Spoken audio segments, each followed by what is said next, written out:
ब्रह्म सूत्र के चतुर्थ अध्याय के द्वितीय पाद के पंचम अधिकरण का विचार हम लोग कर रहे हैं। इस अधिकरण के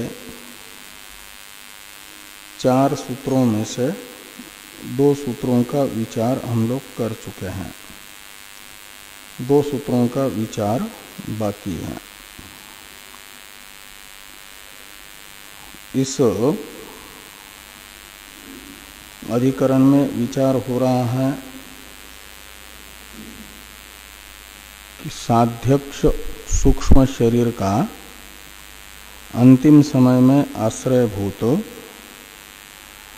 जो भूत सूक्ष्म है उसका परमात्मा में स्वरूप लय होगा या वृत्ति लय होगा। तेजः परश्याम देवतायाम संपद्यते यह वाक्य तेज शब्दित भूत सूक्ष्मों के उपादान कारण परमात्मा में स्वरूप लय को ही बताएगा। इत्याकारक पूर्व पक्ष प्राप्त होने पर सिद्धांत बताया गया कि वृत्ति लय ही होगा, स्वरूप लय नहीं होगा। क्योंकि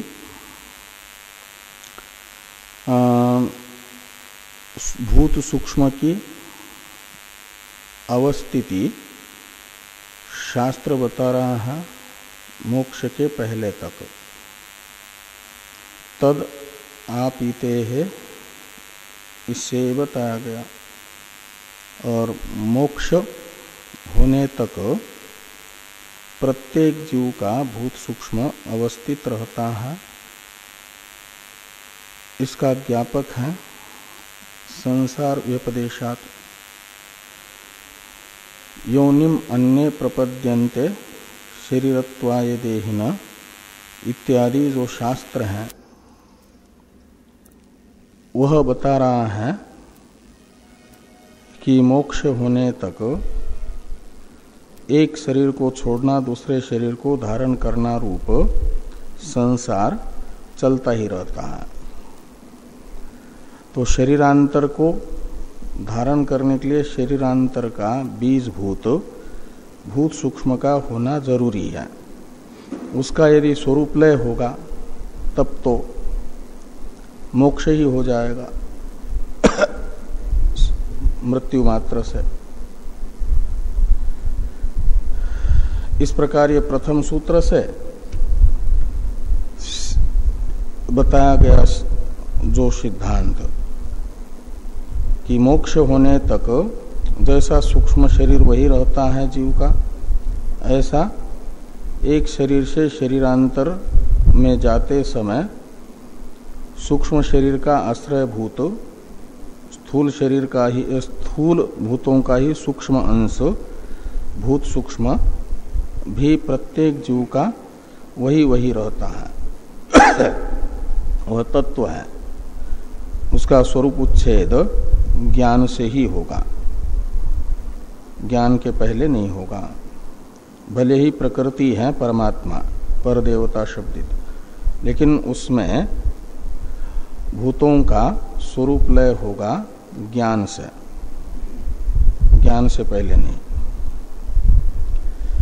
तो कहा यदि स्थूल भूतों का ही जो सूक्ष्म अंश है भूत सूक्ष्म वह इस शरीर से निकल करके शरीरांतर में जाने वाले जीव के साथ ही जाता है उसका आश्रय बन करके, यदि ऐसा कह रहे हो तब तो जीव का तो सूक्ष्म से सूक्ष्मतम नाड़ियों से निर्गमन बताया गया है और यह स्थूल भूतों का सूक्ष्म अंश होने पर भी है तो स्थूल ही, वह सूक्ष्मतम नाड़ियों से कैसे निकलेगा। और कुछ मूर्त पदार्थों के द्वारा उसका प्रतिघात क्यों नहीं होता और निकलते समय दिखता क्यों नहीं है पास में बैठे हुए व्यक्तियों को।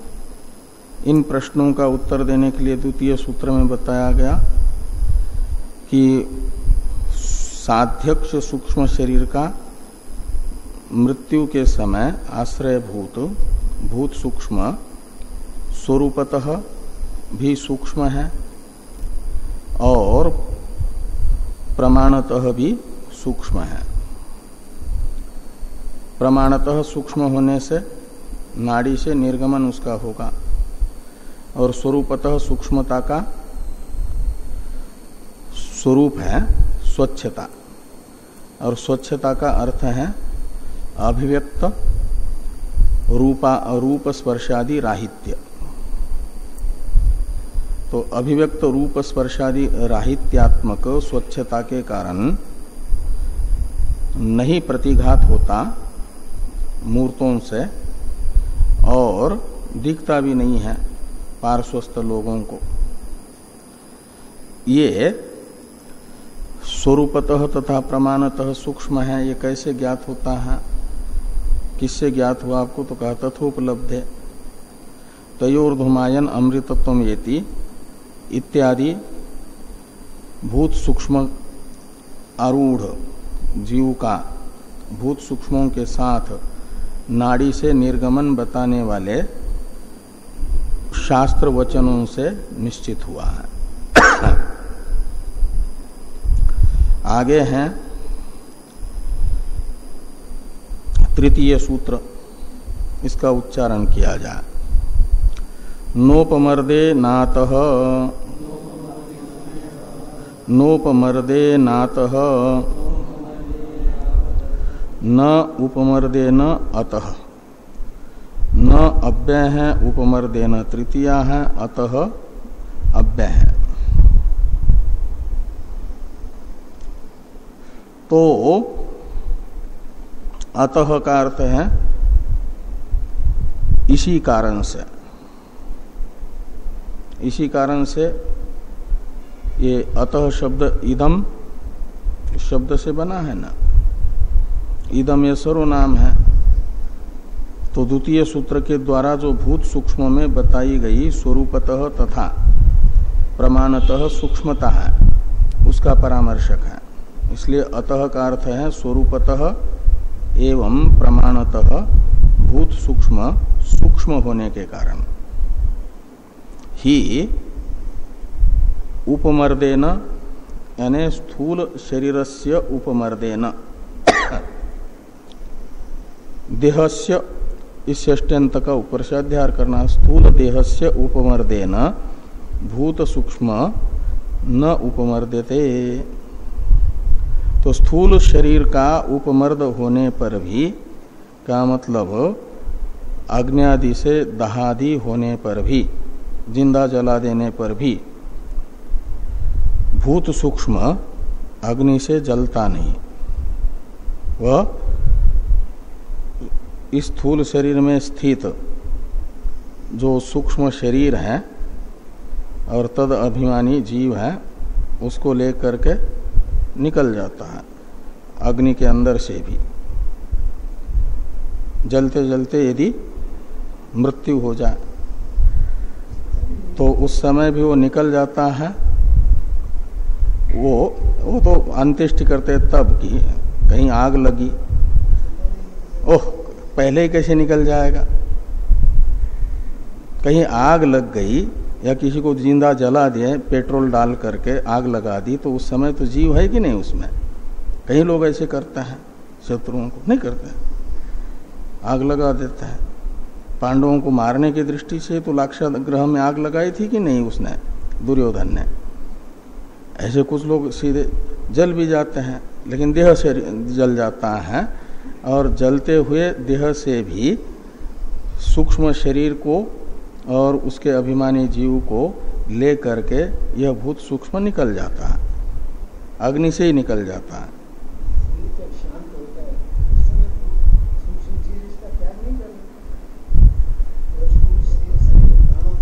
क्या समझाएंगे? इनके इसमें पूर्वाग्रह बैठा है कि मुर्दे की अंत्येष्टि करते समय निकलता है, ये समझ करके प्रश्न कर रहे हैं। और मैं ये कह रहा हूं कि कोई जिंदा भी जलता है कि नहीं जलता है, आत्मदाह कर लेते हैं कि नहीं लोग। हाँ, जिंदा व्यक्ति कोई अपने आप को जला रहा है समझ लो, उस समय उसके अंदर जीव है कि नहीं? जीव है तो भूत सूक्ष्म भी है, वो सब है।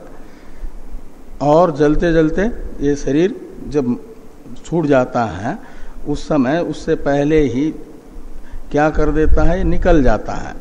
पूरा भस्म होता है तब तक रहता है ऐसा नहीं, जब निकलना होता है उस समय समझ लो 80-90% जल गया, उस समय अब इसमें रहना संभव नहीं है, तो सूक्ष्म शरीर को लेकर के भूत सूक्ष्म निकल जाता है पहले ही, और शरीर जलता रहता है। ये कह रहे हैं, ऐसा नहीं होता। तो इनको क्या शंका है इसमें? हाँ, इसमें क्या शंका है? ये कहते पहले ही निकल जाता का मतलब पेट्रोल डालने से पहले ही निकल जाता, बाद में फिर जलना शुरू हो जाता। हाँ हाँ हाँ हाँ, नहीं वो तो वो विधेय कैवल्य के समय स्वरूप नाश होगा, स्वरूप नाश होगा, तब तक बाधित होकर के रहेगा। जैसे अविद्यालेश रहता है ऐसा ये भी रहता है, ये भी रहता है। हाँ हाँ, तो अस्य शरीरस्य उपमर्दे न उपमर्दते उपमृद्यते, क्यों? तो अतः यानी सूक्ष्म होने के कारण है। इसे अग्नि नहीं जला सकता सूक्ष्म होने से, इसे वायु नहीं उड़ा करके ले जा सकता कितनी भी बड़ी आंधी आ जाए, और न तो कोई पानी इसे गला सकता है। स्थूल शरीर तो गल जाएगा बहुत दिनों तक पानी में रहने पर, लेकिन भूत सूक्ष्म तो डूबते डूबते मर रहा है कोई, तो उस समय वो निकल करके चला जाएगा, उसको पानी से कुछ लेना देना नहीं, ऐसा हो जाता। पानी बहा करके समुद्र में नहीं ले जाता उसे, वो जहां इस स्थूल शरीर से अलग हो गया वहीं से पानी से भी निकल जाता है ऊपर। पानी भी रोक नहीं सकता, दीवार नहीं रोक सकती, पानी क्या रोकेगा?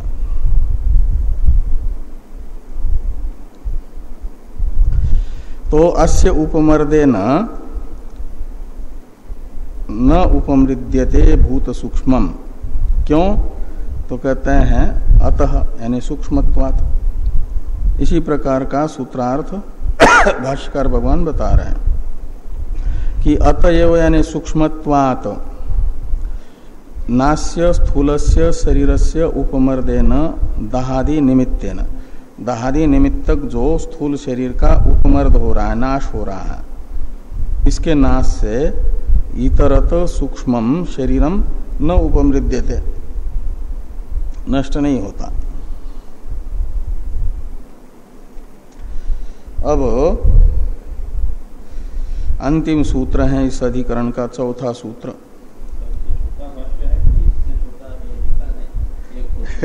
एक पंक्ति का भाष्य है।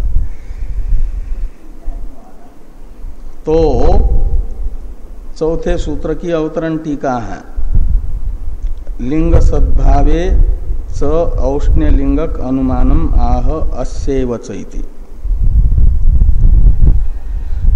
सूक्ष्म शरीर स्थूल शरीर से अलग, सूक्ष्म शरीर इस जीवित अवस्था में स्थूल शरीर में बना रहता है,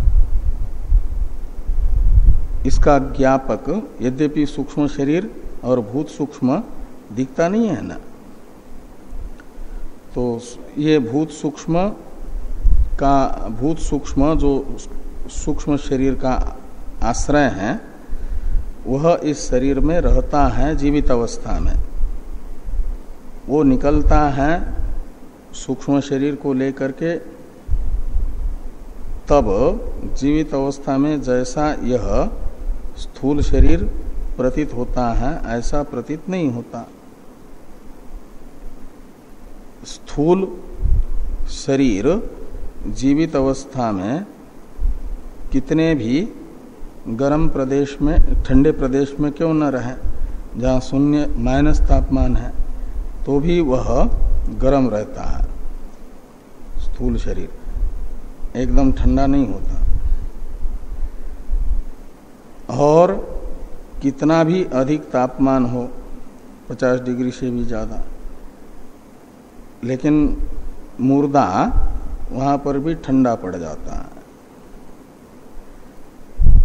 इसका अर्थ है कि जीवित अवस्था में जो ऊष्मा प्रतीत हो रही है स्थूल शरीर में, वह स्थूल शरीर का धर्म नहीं है,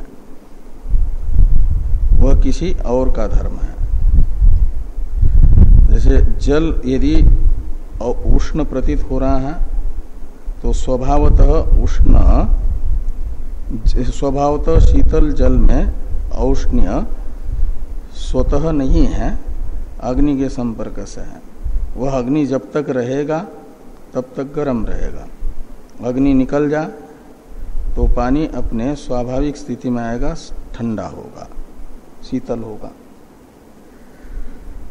ऐसे ही जीवित अवस्था में स्थूल शरीर में स्पर्श करने से प्रतीयमान औष्ण्य, मृत अवस्था में शरीर वही रहता है, लेकिन उसे स्पर्श करते हैं तो औष्ण्य उपलब्ध नहीं होता, जीवित अवस्था में उपलब्ध होता है। इसका अर्थ है कि जीवित अवस्था में उपलभ्यमान स्पर्श करने पर जो औष्ण्य है वह स्थूल शरीर का धर्म नहीं है, वह स्थूल शरीर से अतिरिक्त किसी का है। वो स्थूल शरीर से अतिरिक्त कौन है? यही तेजः परश्याम देवतायाम जो कहा जा रहा है, वो शास्त्र है, लिंग शरीर कहो या लिंग शरीर का आश्रयभूत भूत सूक्ष्म कहो, उसका वो धर्म है। ये कह रहे हैं कि लिंग सद्भावे च औष्ण्य लिंगक अनुमानम आह। जीवित अवस्था में इस शरीर में सूक्ष्म शरीर विद्यमान रहता है, इसका ज्ञापक अनुमान बताया जा रहा है। अनुमानम आह अस्यैव च इति।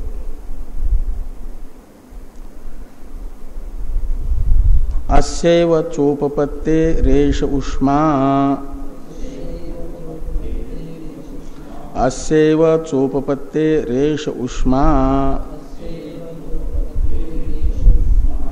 तो अस्यैव च,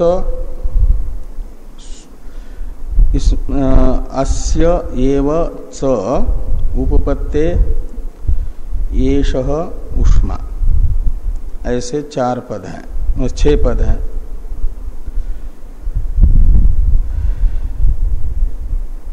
तो येषः उष्मा अस्यैव, अस्य शब्द से लीजिए प्रकृत, तद आपीते हैं, यहां पर तत् शब्द से ग्राह्य जो भूत सूक्ष्म है उसको। तो अस्य यानी लिंग शरीरस्य आश्रयभूतस्य भूत सूक्ष्मस्य, जिसकी चर्चा की जा रही है, जिसके स्वरूप लय या वृत्ति लय की चर्चा की जा रही है, वो साध्यक्ष सूक्ष्म शरीर को अपने में समाया हुआ सूक्ष्म भूत सूक्ष्म, यही प्रकृत है। और प्रकृत अर्थ का परामर्शक हुआ करते हैं सर्वनाम, इसलिए अस्य इस सर्वनाम का अर्थ है साध्यक्ष सूक्ष्म शरीर का आश्रयभूत जो भूत सूक्ष्म। और अस्यैव यानी भूत सूक्ष्मस्यैव येषः उष्मा, येषः उष्मा यानी जीवित अवस्था में शरीर को स्पर्श करने पर अनुभूयमान उष्ण स्पर्श, वो जो उष्णता है, शरीर गर्म लगता है, तो शरीर को छूने पर शरीर में प्रतीयमान जो गर्मी है, औष्ण्य है, वह अस्यैव भूत सूक्ष्म का ही धर्म है। कहा ऐसे कैसे? स्थूल शरीर में प्रतीत हो रहा है वो भूत सूक्ष्म का कैसे धर्म माना जाएगा? तो कहते उपपत्ते है। तो अन्वय सहचार व्यतिरेक सहचार रूप युक्ति से, निश्चित होने से, उपपत्ति का अर्थ है यह निश्चित होने से।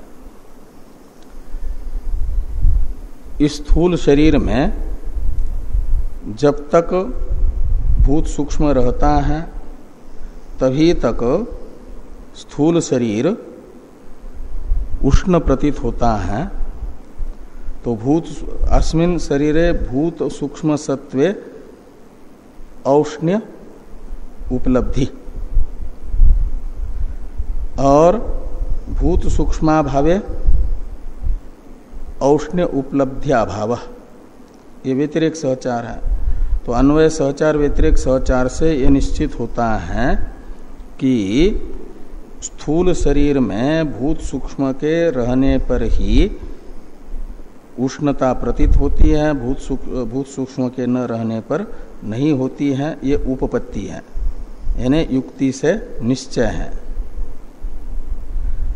इससे निकल रहा है कि पानी में अनुभूयमान उष्णता पानी के साथ जिसके रहने से प्रतीत होती है और जिसके निकल जाने से पानी में उष्णता प्रतीत नहीं होती है, वह पानी में उपलभ्यमान उष्णता पानी की नहीं उसकी है, अग्नि की है। अग्नि के संपर्क से प्रतीत होती है, अग्नि नहीं होता है तो नहीं होती है, इसलिए वो अग्नि का धर्म है। ऐसे ही इस शरीर में भी जीवित अवस्था में प्रतीयमान औष्ण्य इस स्थूल शरीर का धर्म नहीं है। स्थूल शरीर का धर्म होता तो मृत अवस्था में भी स्थूल शरीर तो वही है, उसमें भी प्रतीत होता। जैसे रूपादि, रूप है, कठिन स्पर्शादि हैं, यह स्थूल शरीर के ही धर्म है। तो जीवित अवस्था में भी वो रूपादि प्रतीत होते हैं, मृत शरीर में भी प्रतीत होते हैं, वे स्थूल शरीर के धर्म है। ऐसे स्थूल शरीर का ही धर्म होता ये औष्ण्य भी जीवित अवस्था में उपलभ्यमान, तो मृत अवस्था में भी वह रूपादि के तरह प्रतीत होता। इसलिए माना जाएगा कि शरीर में प्रतीयमान औष्ण्य ये स्थूल शरीर का धर्म नहीं है, किसी और का है, जिसके निकल जाने पर वो प्रतीत नहीं होता और जिसके रहने पर प्रतीत होता है उसका है। तो ऐसा कौन है? वो है भूत सूक्ष्म।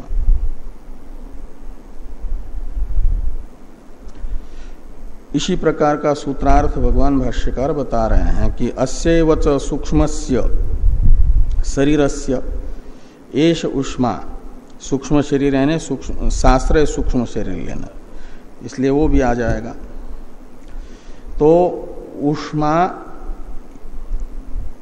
तो इसी भूत सूक्ष्म की यह उष्मा है, जीवित अवस्था में स्थूल शरीर में प्रतीयमान।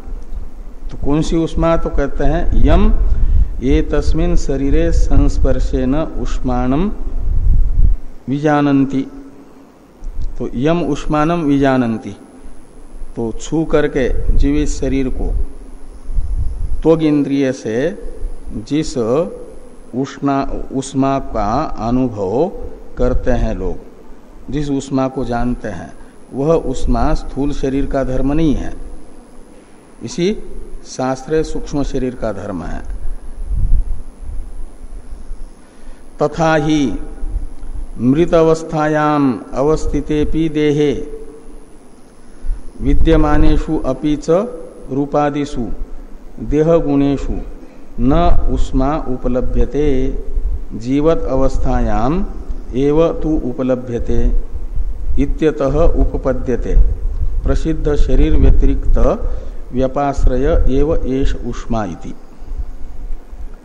तो वो कहते हैं मृत अवस्था में स्थूल शरीर में, स्थूल शरीर के अंदर रूपादि जो देह के धर्म हैं स्थूल शरीर के, उनके रहते हुए भी उष्णता प्रतीत नहीं हो रही है, और जीवित अवस्था में प्रतीत हो रही हैं, इसलिए माना जाएगा कि जीवित अवस्था में जिसके इस शरीर में रहने से उष्णता प्रतीत हो रही है और जिसके इस शरीर से निकल जाने के बाद मृत अवस्था में नहीं प्रतीत हो रही है रूपादि के तरह, उसका वह ऊष्मा धर्म है।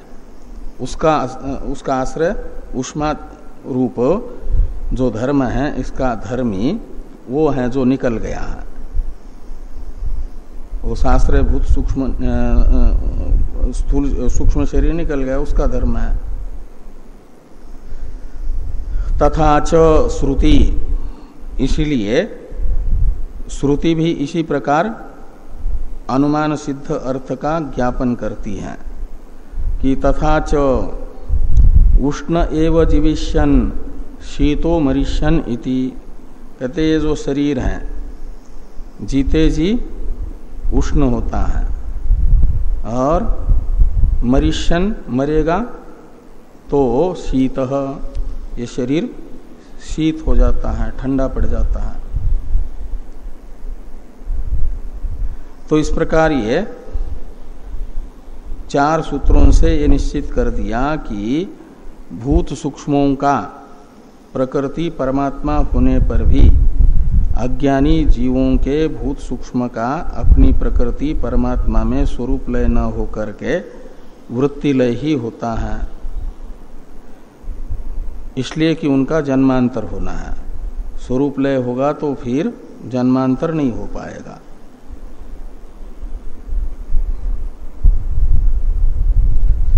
अब इस पाद का छठा अधिकरण है। इसका संक्षिप्त स्वरूप बताने वाले अधिकरण सार के दोनों श्लोकों का पहले उच्चारण तथा अर्थानुसंधान हम लोग करें। किम जीवादथवा देहात प्राणोत्क्रांतिर्निवार्यते जीवान्निवारणं युक्तं जीवे देहोन्यथा सदा तप्ताश्म जलवद्देहे प्राणानां विलय स्मृतः उत्स्वयत्तेव देहान्ते देहात् सा विनिवार्यते। ये देहात्मा हो गया है, यहाँ देहात् सा होना चाहिए। देहात् सा विनिवार्यते, सा यानी उत्क्रांति। ये देहात्मा नहीं, देहात् सा, बस म को स बना देना। म को स बनाने से सा हो जाता है।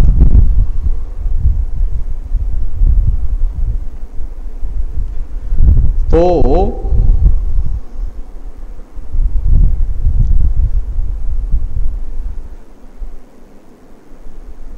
बृहदारण्यक उपनिषद में दो पुरुष बताए, संसार का अधिकारी पुरुष और मोक्ष का अधिकारी पुरुष। संसार का अधिकारी पुरुष है कामयमान, उसके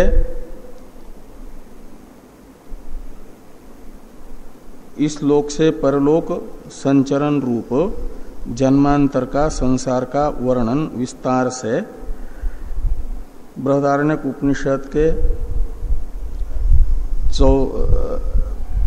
चौथे अध्याय के तीसरे पाद से चौथे ब्राह्मण के यानी चौथे अध्याय के तीसरे ब्राह्मण की सातवीं कंडिका से वो आता है समानस्सन उभो लोको अनुसंचरति। यहाँ से लेकर के चौथे ब्राह्मण की, शारीरक ब्राह्मण है, छठी कंडिका का पूर्वार्ध, ये तीनों कामयमान बृहदारण्यक उपनिषद में। यहाँ तक संसार का वर्णन अज्ञानी जीव के हुआ। अज्ञानी होने पर भी जो कामयमान है, संसार अंतःपाती आहिक पारलौकिक विषय भोगों की कामना से ग्रस्त चित्त है जिसका, वो है कामी। और उस कामयमान पुरुष के संसार का वर्णन हुआ। संसार है जन्मांतर को प्राप्त करना बार बार। तो जन्मांतर प्राप्त होना है तो फिर पूर्व शरीर से उत्क्रांति होना जरूरी है। इसलिए अज्ञानी की उत्क्रांति बताई है जिसका जन्मांतर होना है। वह अज्ञानी चाहे उपासक हो, शास्त्र विहित पुण्य कर्म करने वाला हो या शास्त्र निषिद्ध पाप कर्म करने वाला हो, सबके उत्क्रांति का वर्णन अभी तक के अधिकरणों के द्वारा हुआ।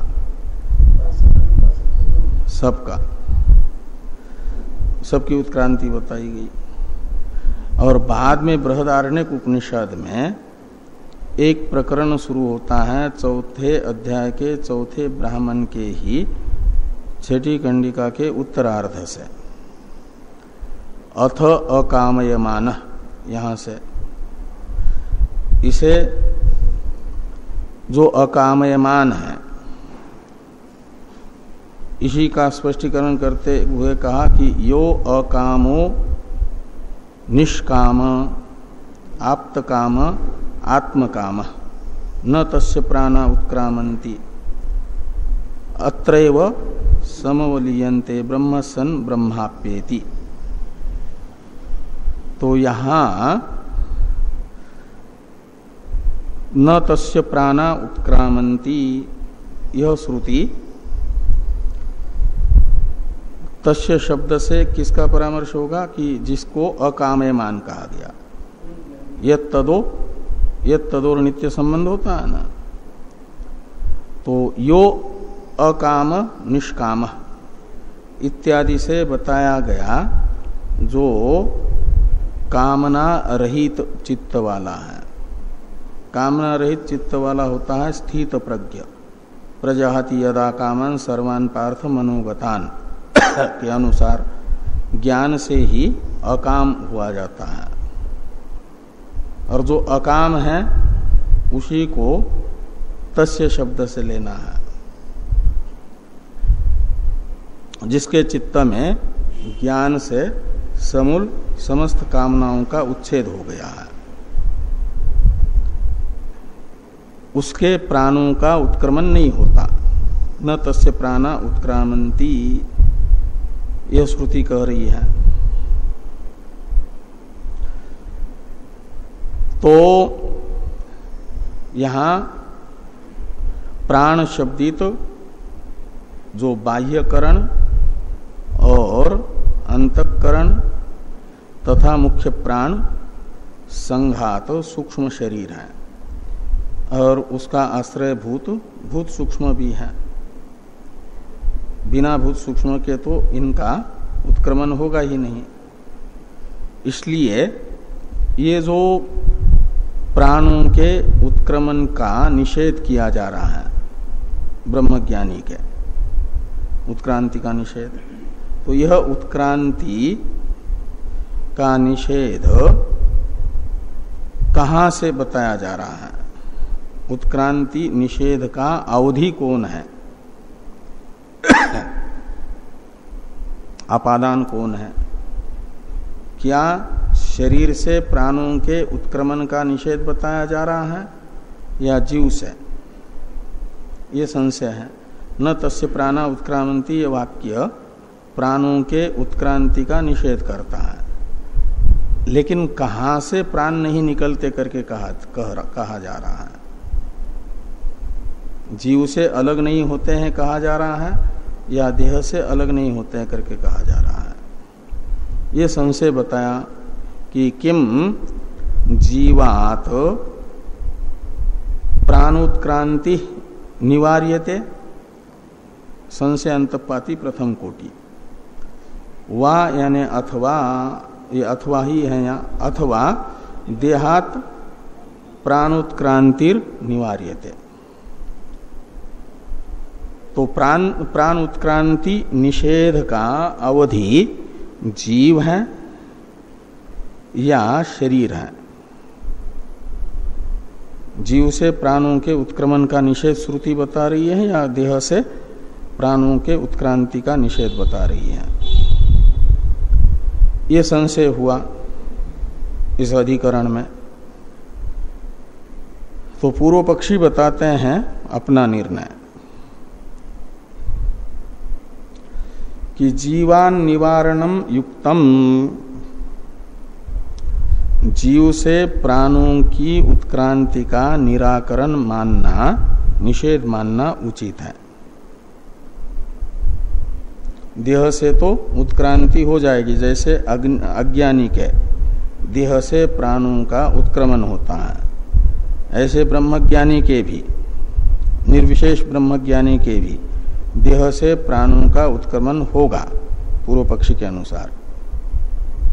और जो न तस्य प्राणा उत्क्रामंती करके कहा जा रहा है, वो जीव से प्राणों का उत्क्रमण नहीं होता है, जीव से प्राण अलग नहीं होते हैं, ये कहा जा रहा है। ये पूर्व पक्षी कह रहे हैं कि जीवात उत्क्रांते है निवारणम युक्तम, ऐसा लगाना, जीव से उत्क्रांति का निराकरण यानी निषेध मानना उचित है। और अन्यथा का अर्थ है जीव से न मान करके शरीर से ही प्राणों के उत्क्रांति का निषेध मानेंगे, यदि का अर्थ होगा कि ब्रह्मज्ञानी के प्राण शरीर से नहीं निकलते हैं, का अर्थ है शरीर में ही रहते हैं। शरीर से उत्क्रमण का निषेध करेंगे यदि, का अर्थ होगा कि शरीर से ब्रह्मज्ञानी के प्राणों का उत्क्रमण नहीं होगा, का अर्थ है कि ब्रह्मज्ञानी के प्राण शरीर में ही रहेंगे। तो शरीर में ही रहेंगे तो हमेशा ही ब्रह्मज्ञानी जीते रहें, चिरंजीव बने, एक आपत्ति आएगी। लेकिन ब्रह्मज्ञानी का शरीर भी कितने अभी तक छूटा है और छूटेगा। तो ये कह रहे हैं कि अन्यथा यानी शरीर से उत्क्रांति का निषेध मानने पर देहो सदा जीवेत, तो शरीर हमेशा जीता ही रहे, ब्रह्मज्ञानी की मृत्यु ही सिद्ध नहीं होगी। फिर एक बार ब्रह्मज्ञान हुआ तो शरीर से वह हनुमान जी की तरह चिरंजीव बना रहे, तो साथ ही चिरंजीव न हो करके जिसको जिसको ब्रह्मज्ञान होगा वो सब चिरंजीवी हो जाएंगे, ऐसा मानना पड़ेगा। अब सिद्धांत बताते हैं देहात सा विनिवार्यते, सा यानी उत्क्रांति, विनिवार्यते यानी निषेध किया जा रहा है, निषिध्यते। कहाँ से? तो देहात, देह से ब्रह्मज्ञानी के प्राणों की उत्क्रांति का निषेध किया जा रहा है, ये सिद्धांत है। देहात सा यानी प्राण उत्क्रांति, निवार्यते यानी निषिध्यते, न तस्य प्राणा उत्क्रामंती, इस वाक्य से ब्रह्मज्ञानी के शरीर से ही प्राणों के उत्क्रमण का निषेध किया जा रहा है। तो फिर देह से प्राणों का उत्क्रमण नहीं होगा, देह में ही रहेंगे, तो हमेशा जीवित ब्रह्मज्ञानी के रहने की जो अनिष्टापत्ति बताई थी वो कैसे दूर होगी, पूर्व पक्षी पूछ सकता है।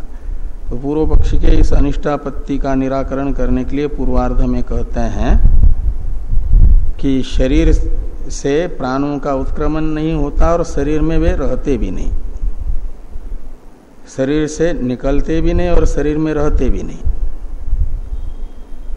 तो क्या होता है फिर? तो उनका स्वरूप लय होता है, ब्रह्मज्ञानी के प्राणों का स्वरूप लय होता है। प्राण यानी वो पूरा सूक्ष्म शरीर। गता कला पंचदश प्रतिष्ठा, यह श्रुति भी, और तेज परश्याम देवताएं, यह श्रुति भी स्वरूप लय बताएगी पूरा। अपने कारण में अज्ञानी की दृष्टि से आगे आएगा अधिकरण, और सीधे परमात्मा में ब्रह्मज्ञानी की दृष्टि में विलय होगा, क्योंकि परमात्मा ही अभिन्न निमित्त उपादान कारण है ना।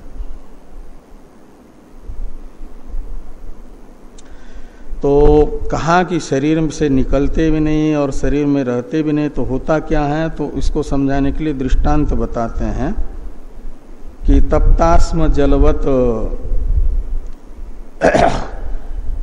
तो कोई पत्थर को अच्छी तरह से लाल कर दिया और उसमें फिर थोड़ा सा एक छोटा चम्मच जल डाल दो, 2-4 बूंद जल डाल दो, समझ लो वो जल कहीं बह जाता है क्या? पत्थर से बहता नहीं है।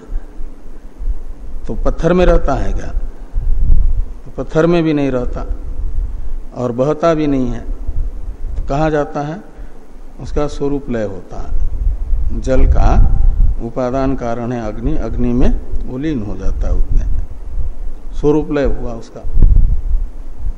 तो तप्त शिला में पड़े हुए जो जल के बूंद वो न तो बहते हैं तप्त शिला के से दूर कहीं निकलते हैं और न तो तप्त शिला में ही रहते हैं, उनका स्वरूप लय हो जाता है। जैसे तो ऐसे ही कह रहे तप्त अस्म जलवत, यानी तप्त शिला पर पड़े हुए जल बूंद के तरह देहे प्राणानाम विलय स्मृत, तो ब्रह्मज्ञानी के शरीर से प्राणों का उत्क्रमण भी नहीं होगा, तो शरीर में ही रहते रहते वे स्वरूप में विलीन हो जाते हैं। और विलय उनका कहाँ होगा?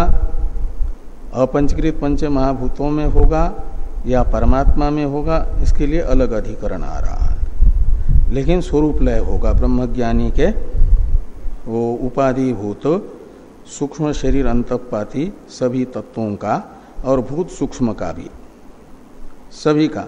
अज्ञानी का उत्क्रमण जिनके जिनके हो रहा है वो सब देह में रहते रहते ही स्वरूप विलीन हो जाएंगे, स्वरूपतः लीन हो जाएंगे, उनका वृत्ति लय नहीं। तो तप्तास्म जलवद्देहे प्राणानाम विलय स्मृत, यानी अकामस्य ब्रह्मज्ञानिनः प्राणानाम, ऐसा लगाना, ब्रह्मज्ञानिनः प्राणानाम देहे विलय स्मृत, यानी स्वरूप लय स्मृत। तो खाली शास्त्र बता रहा है इसलिए हम मान ले अंध श्रद्धालु बन करके, या कोई युक्ति भी है, कहते हैं प्रत्यक्ष भी देखा जाता है। जीवित अवस्था में शरीर सब प्राण जब तक होता है तब तक फूलता नहीं है, बाहरी वायु उसमें भर करके इसे फूलने नहीं देता प्राण। और दूसरे दूसरे भी जो मुर्दे में धर्म दिखते हैं वो सब नहीं दिखते, गर्म आदि रहना आदि ये सब।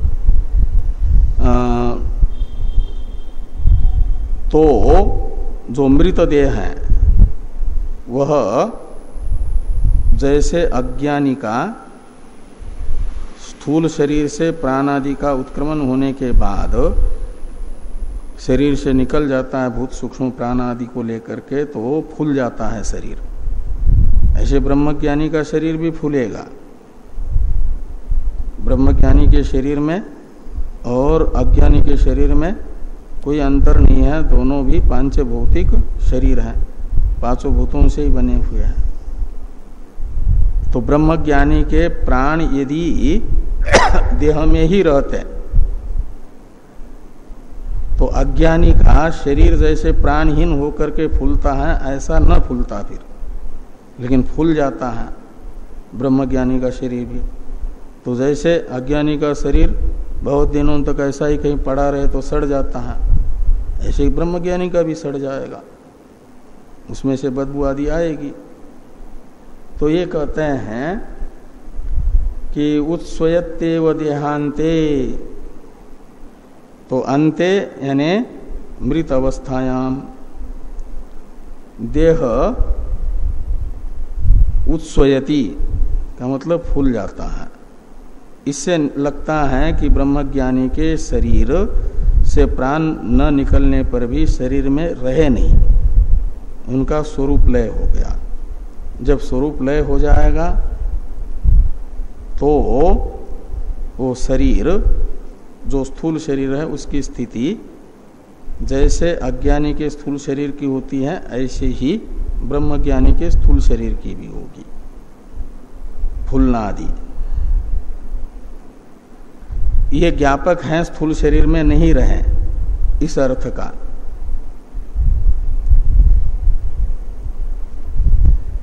अब भाष्य है अमृतत्वं चानुपोष्य इत्यादि, इसकी अवतरण टीका है, इसे देखिए टीका को। पूर्वम अनुपोष्य इति पदेन दग्ध अशेष क्लेशस्य निर्गुण ज्ञानिनः उत्क्रांत्यादि अभाव सूचितः तस्य अत्र आक्षिप्य समाधानात् व्यवहितेन अस्य संगति रीत्याह अमृतत्वं चेति। तो पूर्वम यानी ये जो तीसरा अधिकरण था,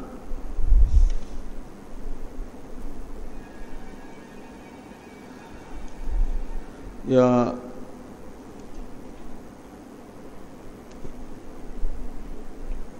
चौथे अधिकरण में है। हाँ, चौथे अधिकरण में, हाँ, सातवां अधिकरण चौथा। हाँ, तो अभी ये छठा अधिकरण है। तो चौथे और छठे अधिकरण के बीच में एक पंचम अधिकरण है ना, तो नियम के अनुसार तो होना चाहिए षष्ठ अधिकरण का संबंध पंचम अधिकरण के साथ, लेकिन षष्ठ अधिकरण का संबंध बन रहा है यहाँ पर चौथे अधिकरण के साथ। बीच में एक पांचवें अधिकरण का व्यवधान है, इसलिए व्यवहित संगति बनेगी, वो कह रहे हैं। तो व्यवहित संबंध क्यों है, इसके लिए कहते हैं कि पूर्वम अनुपोष्य इति पदेन दग्ध अशेष क्लेशस्य निर्गुण ज्ञानिनः उत्क्रांत्यादि अभाव सूचितः। चतुर्थ अधिकरण में अमृतत्वं चानुपोष्य इस विशेषण से यह बताया गया कि संसार के हेतुभूत अविद्यादि का आत्यंतिक दाह किए बिना जो तयोर्धुमायन अमृतत्वम येति से बताया गया उपासक को अमृतत्व है, वह सापेक्ष अमृतत्व है, निरपेक्ष अमृतत्व नहीं है। इसका अर्थ है निरपेक्ष अमृतत्व तो अविद्यादि संसार बीजों का आत्यंतिक दाह सम्यक ज्ञान से होने के बाद ही होता है। सम्यक ज्ञान है निर्गुण ब्रह्म ज्ञान।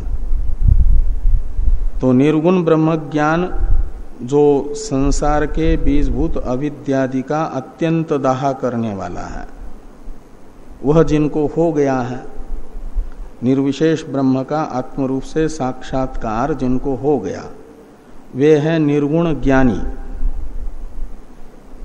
और उस निर्गुण ज्ञानी के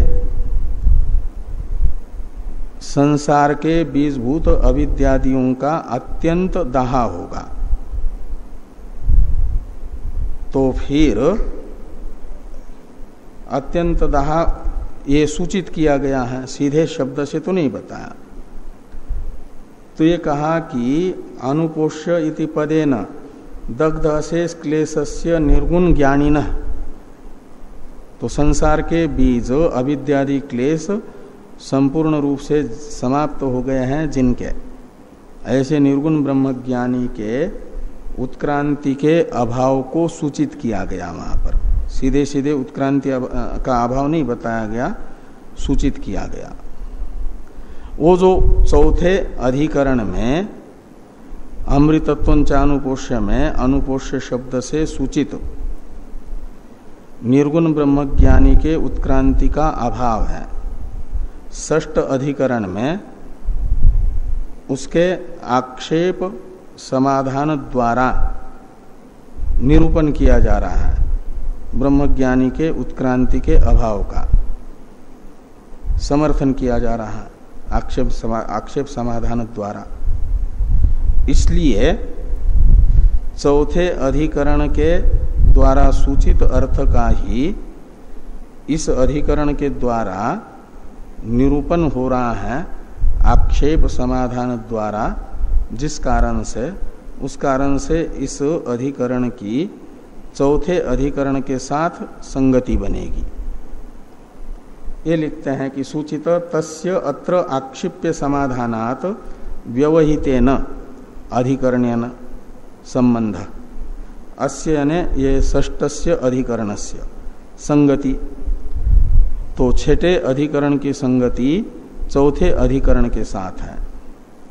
इस अभिप्राय से भाष्य लिखते हैं भाष्यकार भगवान कि अमृतत्वं चानुपोष्य इत्यतः विशेषणात् आत्यंतिके अमृतत्वे गति उत्क्रांत्योः अभावो अभ्युपगतः तत्रापि केनचित् कारणेन उत्क्रांतिम आशंक्य प्रतिषेधति। तो अमृतत्वं चानुपोष्य इस सूत्र में जो अनुपोष्य विशेषण है, इससे आत्यंतिके अमृतत्वे गति उत्क्रांत्योः अभावो अभ्युपगतः यानी सूचित। तो जो आत्यंतिक अमृतत्व है मोक्ष, तो जिसका मोक्ष होना है उसके उत्क्रांति का तथा मार्ग का अभाव सूचित किया गया।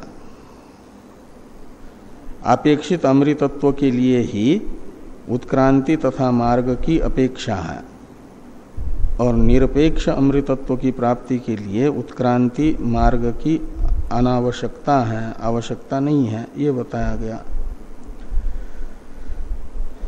आगे कहते हैं कि तत्रापि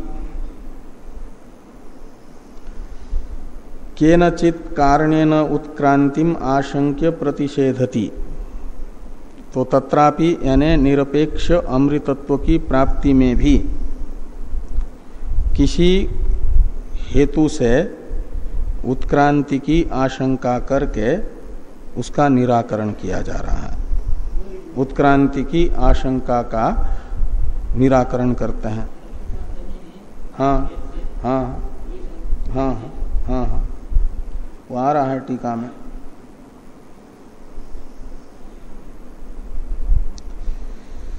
तो इस अधिकरण का विषय बताते हैं। अथ अकामयमानो यो अकामो निष्काम आप्तकाम आत्मकामो भवति न तस्य प्राणा उत्क्रामन्ति ब्रह्मैव सन् ब्रह्माप्येति। इत्यतः परविद्या विषयात् प्रतिषेधात् न परब्रह्मविदो देहात् प्राणानाम उत्क्रांति अस्ति इति चेत। ये सूत्र का अर्थ करने जा रहा है। ये तो जो बृहदारण्यक उपनिषद के चौथे अध्याय का चौथे ब्राह्मण की छठी कंडिका का वाक्य है। ये है इस अधिकरण का विषय। इसमें न तस्य प्राणा उत्क्रामन्ति इस वाक्य शेष के द्वारा प्राणों के उत्क्रांति का निषेध बताया जा रहा है। उसी को विषय बना करके आगे संशय आदि बताया जाएगा। तो थोड़ी पहले टीका देखिए, फिर सूत्र को देखते हैं।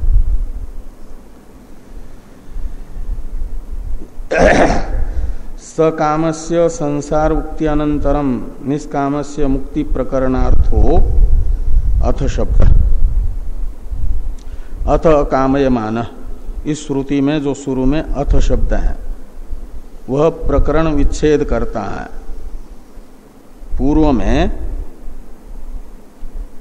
यानी चौथे ब्राह्मण के चौथे षष्ठ कंडिका के पूर्वार्ध तक इति कामयमान, यहाँ तक के ग्रंथ से सकामस्य संसार उक्ति के अनंतर अथ शब्द बता रहा है निष्कामस्य मुक्ति प्रकरण प्रारंभ हो रहा है। इतना अथ शब्द का अर्थ होगा। और ये जो इसमें अकामयमान का ही स्पष्टीकरण करते हुए 4 पद है ना, अकाम, निष्काम, आप्तकाम, आत्मकाम। तो इसमें उत्तर उत्तर जो है पूर्व पूर्व में हेतु है, हेतु को बताता है। तो आप्तकाम क्यों है? कहते हैं आत्मकाम होने से आप्तकाम है। तो आत्मकामत्वात्, इसमें आत्मकामत्वात् का भी अर्थ कर दिया पूर्णानंद आत्मवित्वात्। आत्मकाम है का अर्थ है पूर्ण यानी अपरिछिन्न, देश काल वस्तु से अपरिछिन्न जो आनंद है, यो वै भूमा तत्सुखम से बताया गया निरतिशय आनंद, और वह प्राप्त है। पूर्णानंद स्वरूप जो आत्मा है,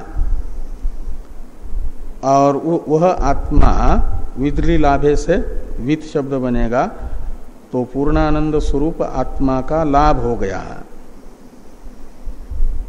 प्राप्ति हो गई है। तो आत्मवित्वात् का अर्थ है आत्म प्राप्ते, आत्मा की प्राप्ति होने से। और वो आत्मा कैसा है? तो पूर्ण आनंद स्वरूप आत्मा प्राप्त होने से। तो जिसको निरतिशय आनंद उपलब्ध है, संसार के सारे आनंद जिस आनंद के लेश हैं, अंश हैं, अल्प अल्प, वह निरतिशय आनंद जिसको प्रतिपल उपलब्ध है, उसे किसी संसार के पदार्थ की कोई कामना नहीं रहेगी। इसलिए आप्त काम है वो। काम शब्द का अर्थ है काम्यतेति, काम्यन्तेति कामाः, इस उत्पत्ति के अनुसार अज्ञानी के द्वारा जिनकी इच्छा की जाती है ऐसे भोग्य पदार्थ। और वो भोग्य पदार्थ किस लिए चाहता है? उनसे उपलब्ध होने वाला जो शुद्र आनंद है, सुख है, उसके लिए। तो जिसको निरतिशय आनंद उपलब्ध है मय के रूप में, उसे इन विषय सुखों की, अल्प विषय सुखों की प्राप्ति है कि नहीं? उनकी इच्छा ही नहीं रहेगी तो प्राप्त ही है। जिसके पास अरबों है उसको 100 रुपया प्राप्त है कि नहीं? प्राप्त ही है। अरबों का मालिक है वो 100 रुपया का मालिक ही है, इसलिए वो आत्मकाम है। क्या आत्मकाम होने से यानी निरतिशय आनंद उसे उपलब्ध होने के कारण आप्तकाम है। क्या मतलब? उसे सारे पदार्थ उपलब्ध ही हैं का अर्थ है उन पदार्थों से होने वाला सुख उसे उपलब्ध होने वाले सुख के अंदर ही निहित है। यावान अर्थोदपाने सर्वतः संप्लुतोदक के अनुसार तावान सर्वेषु वेदेषु ब्राह्मण से विजानता। तो ब्रह्मज्ञानी के लिए तो सारे जो आनंद उपलब्ध हैं उसमें सारे आनंद समाहित है। तो पूर्णानंद आत्मवित्वात् आप्त काम है वो। आप्त काम का अर्थ कर दिया प्राप्त परमानंद है। और अतो इसलिए वो निष्काम है का अर्थ है कि उसके अंदर कोई भी असुप्त वासना नहीं है। निष्काम में काम शब्द का अर्थ है अनभिव्यक्त इच्छाएं, उसे सुप्त वासनाएं कहा जाता है। तो उन सारे सुप्त वासनाओं से रहित है। जिस समय आत्मा की अनुभूति होती है उसी समय वासना का क्षय होता है ना। इसलिए निष्काम शब्द का अर्थ करते हैं कि अतः निष्काम यानी अनभिव्यक्तांतर वासना वासनात्मक काम शून्य। तो अनभिव्यक्त जो अंतर्वासना है, अंदर की वासनाएं हैं, यानी सुप्त वासनाएं हैं, अनभिव्यक्त अंतर्वासना वासनात्मक कामना से रहित हैं। और जब अंदर ही कोई वासना नहीं है तो बाह्य जो व्यक्त वासनाएं हैं वो भी उसके अंदर नहीं रहेगी। इसलिए कहते हैं तस्मात् अकाम, निष्काम होने से अकाम है का मतलब व्यक्त बहिष काम रहित, तो बाह्य पदार्थ विषयक कामना से भी रहित है वो। ईदृशो यो, इस प्रकार का जो होता है उसे कहा जाता है अकामयमान। ईदृशो यो अकामयमान तस्य प्राणा न उत्क्रामंती, ऐसा अन्वय करिए। इस प्रकार का जो अकामयमान है यानी स्थित प्रज्ञ है, उसके प्राणों का उत्क्रमण नहीं होता है। अब संशय का हेतु बताया जा रहा है।